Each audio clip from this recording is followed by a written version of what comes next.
राधे राधे। जय जय श्री राधे। श्री हरिवंश राधा वल्लभ लाल की जय हो।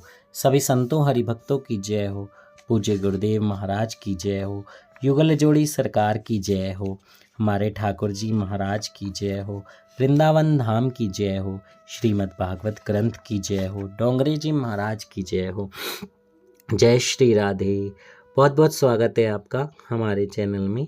हम श्रीमद् भागवत के दशम स्कंद की कथा का श्रवण कर रहे हैं और हमने श्रवण किया था कि कैसे हमारे कृष्णा मधुमंगल को कड़ी लाने के लिए कहते हैं और मधुमंगल इसी बात से मुंह छुपा के घूमते रहते हैं कि कैसे खट्टी कड़ी को मैं कृष्ण को खिलाऊं, पर कृष्ण उससे वो कड़ी छीन लेते हैं और ब्रह्मा जी ये सब देख रहे होते हैं और ब्रह्मा जी को लगता है कि क्या हो गया है, कैसे ये भगवान हैं, ऐसे भगवान नहीं हो सकते। ब्रह्मा जी को मोह हो जाता है। ये बहुत प्यारी लीला हमारे कृष्णा ने ही करी है कि मोह का नाश भगवान कैसे करते हैं और भगवान की लीलाओं में हमें कोई ऊंच नीच का भाव नहीं रखना चाहिए। तो आइए इस कथा को आगे बढ़ाते हैं और श्रवण करते हैं ब्रह्मा जी का मोह और उसका नाश। जय हो। ब्रह्मा जी ने परीक्षा लेने की सोची कि यह कृष्ण ईश्वर है या कोई साधारण देव। यह मुझ जैसी सृष्टि बना पाएगा तो मैं मानूंगा कि यह कृष्ण ईश्वर है। यदि मेरी कसौटी पर यह खरा उतरेगा तो मैं इसे ईश्वर मानूंगा। ब्रह्मा जी माया के बल से सभी बछड़ों को ब्रह्मलोक में उठा ले गए। भोजन करते करते बालकों को अपने बछड़ों की याद आई। देखा तो बछड़े वहां भी नहीं थे। कन्हैया से उन्होंने बात की। कन्हैया ने मित्रों से कहा, तुम भोजन करो, मैं बछड़ों को ले आता हूँ। श्री कृष्ण बछड़ों को ढूंढने चले। इस प्रसंग में एक और भी रहस्य है। जब तक बच्चे भगवान को ही दृष्टि में रखकर भोजन कर रहे थे तब तक उन्हें आनंद मिला, किंतु बछड़ों की चिंता होते ही विषयों में उनका मन जा लगा तो ब्रह्मा बछड़ों को उठा ले गए और ईश्वर ही दूर हो गए। कन्हैया को ढूंढने के लिए दूर जाना पड़ा। गोप बालक ब्रह्मा के अधीन हो गए, ब्रह्मा की माया के अधीन हो गए। ब्रह्मा भी काल का एक रूप है। सांसारिक विषयों की ओर मन गया नहीं कि जीव को ब्रह्मा काल पकड़ लेते हैं। भोजन करते समय यदि दृष्टि भगवान की ओर रहेगी तो भोजन भी भजन हो जाएगा। भोजन अतिशय स्वादिष्ट ना होना चाहिए। स्वादिष्ट अधिक होगा तो भरपेट खाया जाएगा। बहुत खाने से मन आलसी हो जाता है। स्वाद रहित भोजन होगा तो मात्र भूख के लिए ही खाया जा सकेगा। जिसे परमात्मा का भजन करना है उसे आलसी ना बनना चाहिए। भोजन एक अनिवार्य शरीर धर्म है, वह पाप नहीं है, किंतु भोजन ही के साथ तन्मय होना पाप है। श्री कृष्ण बछड़ों को ढूंढ ना पाए तो वापस लौटे। इधर देखा तो गोप बालक गायब थे। श्री कृष्ण ने अपनी दिव्य दृष्टि से देखा तो पता चला कि सब ब्रह्मा जी की करतूत है। ब्रह्मा जी शायद भूल गए कि मैं भी उनका दादा हूँ। कहीं पर विष्णु को ब्रह्मा का पिता कहा है तो कहीं पर पितामह। देवी भागवत के 9वें स्कंद में सृष्टि की उत्पत्ति की कथा है। सृष्टि की उत्पत्ति के बारे में सभी शास्त्र एकमत नहीं है। जगत की उत्पत्ति के विषय में की गई विचारना भिन्न है। महात्माओं ने ईश्वर के स्वरूप के बारे में अधिक विचार किया है। उनमें ईश्वर के स्वरूप के विषय में अधिक मतभेद भी नहीं है। वैकुंठ धाम में विराजमान लक्ष्मी नारायण की नाभि में कमल उत्पन्न हुआ और उस कमल में से ब्रह्मा उत्पन्न हुए। भगवान तो कर्तुम अकर्तुम और अन्यात अकर्तुम समर्थ हैं। श्री कृष्ण की यह इच्छा सृष्टि है। कन्हैया ने ही उन सभी बालकों और बछड़ों का रूप धारण किया। वे अपने ही स्वरूप से खेलते हैं, यह निश्चित है। ज्ञानी अपने शरीर से नहीं आत्मा से खेलते हैं। एक है भोगार्थ सृष्टि, जिसे जीव सृष्टि कहते हैं। इस सृष्टि तो पंचभूत रहित है, भगवान की लीला सृष्टि है। मात्र अन्य को आनंद देने की दृष्टि से की गई सृष्टि लीला सृष्टि है। ब्रह्मा पंच महाभूत की सहायता से जगत की सृष्टि करते हैं। भगवान कहते हैं, मैं पंच महाभूत की मदद के बिना सृष्टि उत्पन्न करता हूँ। परमात्मा जब भी संकल्प करते हैं सृष्टि उत्पन्न होती है। जब ईश्वर पंच महाभूत को उत्पन्न करते हैं तब उनके आधार से ब्रह्मा जगत उत्पन्न करते हैं। द्रौपदी की साड़ी कौन सी मिल्की थी? स्वयं कृष्ण ने ही वस्त्र का रूप धारण कर लिया था। भगवान के संकल्प ने साड़ी उत्पन्न की थी। जिसे ईश्वर ढकते हैं उसे कौन निर्वस्त्र कर सकता है। यह तो श्री कृष्ण का संकल्प था, लीला थी। श्री कृष्ण ने गोप बालकों की कमली, लकड़ी आदि के अनेक रूप धारण किए। वैष्णव ब्रह्म के परिणामवाद में विश्वास रखते हैं और वेदांती विवर्तवाद में। जगत गुरु शंकराचार्य का वाद विवर्तवाद है। यह जगत मिथ्या है, असत्य है। इसके अधिष्ठाता सत्य होने के कारण यह जगत सत्य रूप भासमान होता है। वस्तुतः ईश्वर तो एक ही है। एक ही परमात्मा अनेक रूप धारण करते हैं, किंतु उनके वे स्वरूप सत्य नहीं हैं। अविद्या के कारण असत्य जगत सत्य आभासित होता है। फिल्मों में तो हम देखते हैं कि हनुमान जी लंका को जला रहे हैं, किंतु पर्दे का तो एक धागा भी जल नहीं पाता, क्योंकि यह आभासी सृष्टि है। चित्र नहीं, पर्दा सत्य है। अधिष्ठवान सत्य है। ब्रह्म स्वरूप फलक सा है और जगत चित्र सा। माया के कारण सब दिखाई दे रहा है। श्री महाप्रभु कहते हैं ब्रह्म निर्विकार है, फिर भी ब्रह्म का परिणाम होता है। दोनों सिद्धांत सत्य हैं। श्री कृष्ण सत्य है और उनके कारण ही लाठी का भास होता है। ब्रह्म निर्विकार रहते हुए भी विकारी होते हैं। परमात्मा से मिलने की गायों की इच्छा थी, सो कृष्ण ने बछड़े का रूप धारण किया। असली बछड़े तो ब्रह्मलोक में थे। जिन बछड़ों ने स्तनपान छोड़ दिया था वे भी आज स्तनपान कर रहे हैं। गाय भी बड़े बड़े बछड़ों को स्तनपान कराने लगी। यह दृश्य देखकर बलराम को पहले आश्चर्य हुआ, किंतु उन्होंने अंतर्मुख होकर देखा तो पाया कि ये सब बछड़े तो श्री कृष्ण के ही रूप हैं। जिन वृद्धा गोपियों को श्री कृष्ण से मिलने की इच्छा थी, उनके साथ आज श्री कृष्ण ने गोप बाल लीला की। गोपियां अपने बाल रूपी कन्हैया को उठाकर गले लगाने लगीं।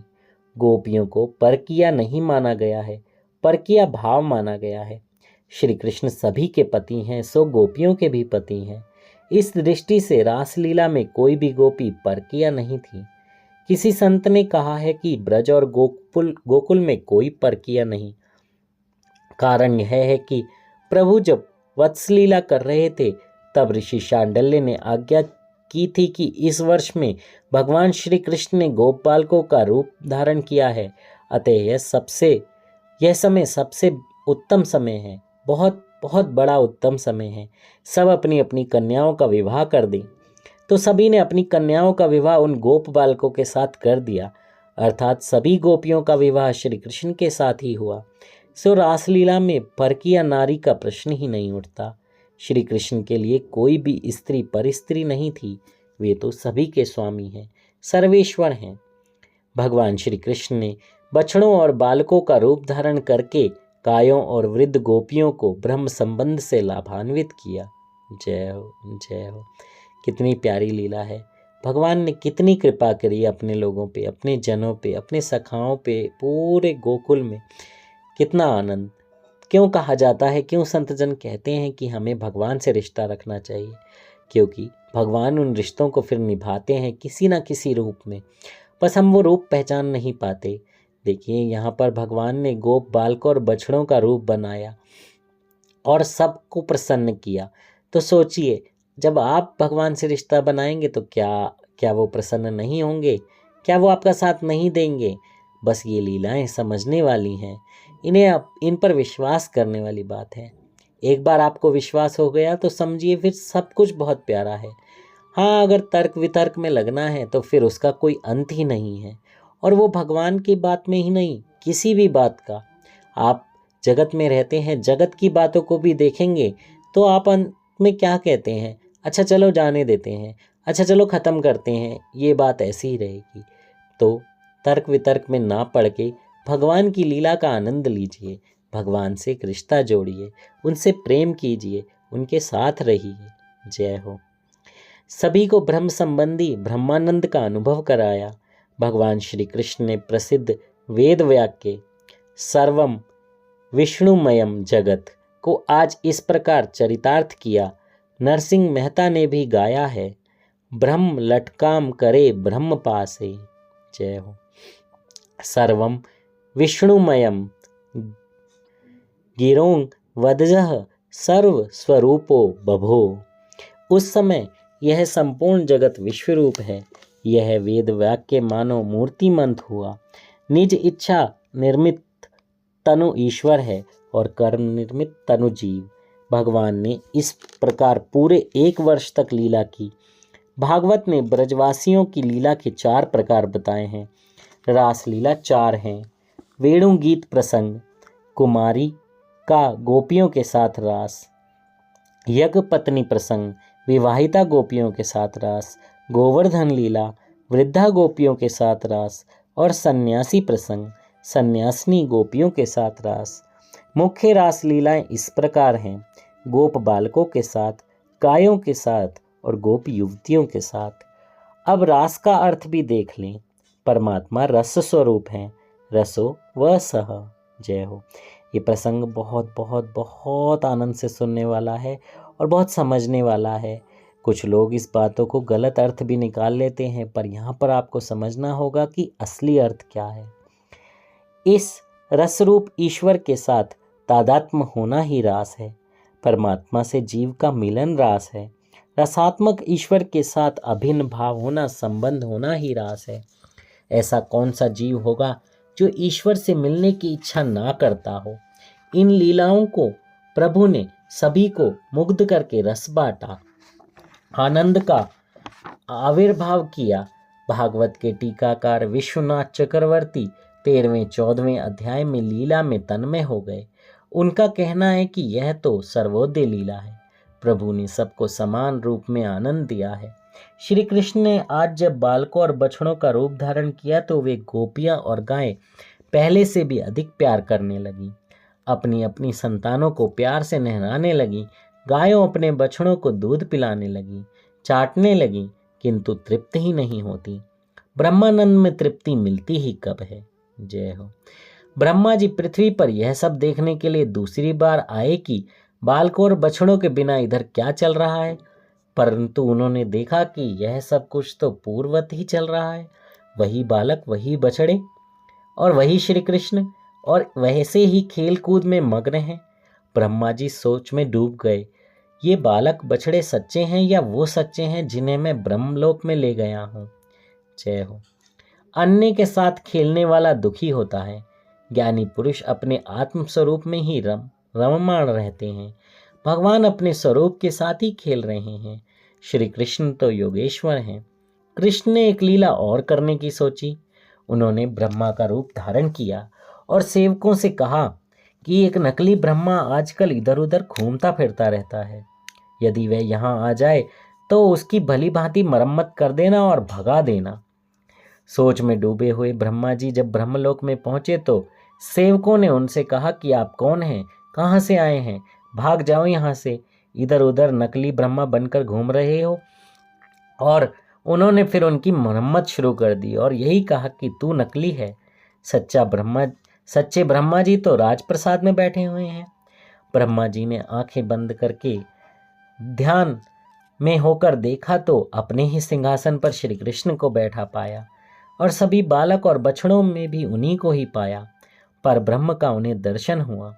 ब्रह्मा जी बाल कृष्ण की परीक्षा लेने चले थे, किंतु परीक्षा उनकी स्वयं हो गई। कृष्ण में नारायण स्वरूप का दर्शन हुआ। मेरे नारायण ही श्री कृष्ण रूप लेकर आए हैं। ब्रह्मा जी स्तुति करने लगे। ब्रह्मा जी की वह स्तुति बड़ी अद्भुत है। ब्रह्मा जी ने इसमें चारों वेद एकत्र कर दिए। आपका स्वरूप वर्षाकालीन मेघ के समान श्याम है। उस पर पीतांबर बिजली की भांति दमक रहा है। कानों में गुंजा के कुंडल और सिर पर मोर पंख का मुकुट है। आपके मुख की शोभा अनोखी है। वक्षस्थल पर वनमाला झूल रही है। हाथ में दही भात का ग्रास, बगल में लकड़ी और सींग तथा कमर पर बांसुरी बंधी हुई है। कोमल से भी कोमल चरणों वाले मधुर गोप बाल वेशी आप परमात्मा को मैं वंदन करता हूँ। श्री कृष्ण मेघ के समान श्याम हैं। जय हो। जय श्री राधे। श्री हरिवंश। राधा वल्लभ लाल की जय हो। आज के प्रसंग को हम यहीं विश्राम देते हैं। इससे आगे की कथा हम कल श्रवण करेंगे कि कैसे श्री कृष्ण मेघ के समान श्याम हैं। बहुत आनंद आ रहा है। और ब्रह्मा जी को भी भगवान ने क्यों पाठ पढ़ाया? इसलिए कि माया में नहीं फंसना है। जहाँ हूँ मैं हूँ, जिस रूप में हूँ मैं हूँ, बस मुझे ही निहारना है, मुझे ही देखना है, मेरा ही चिंतन करना है, किसी और का नहीं। हम अपने घर बार गाड़ी बंगला इन सब में फंसे हुए हैं, पैसा कमाने में, नौकरी में, लेकिन हम ये कोई भी चीज़ भगवान को समर्पित करते हैं क्या?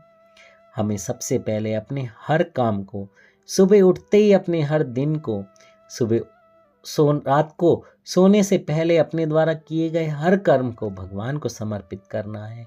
तो देखिएगा, कुछ ही दिन में आपसे कोई भी गलत काम होगा ही नहीं, क्योंकि जब हमारे अंदर ये भगवान बैठे हुए हैं।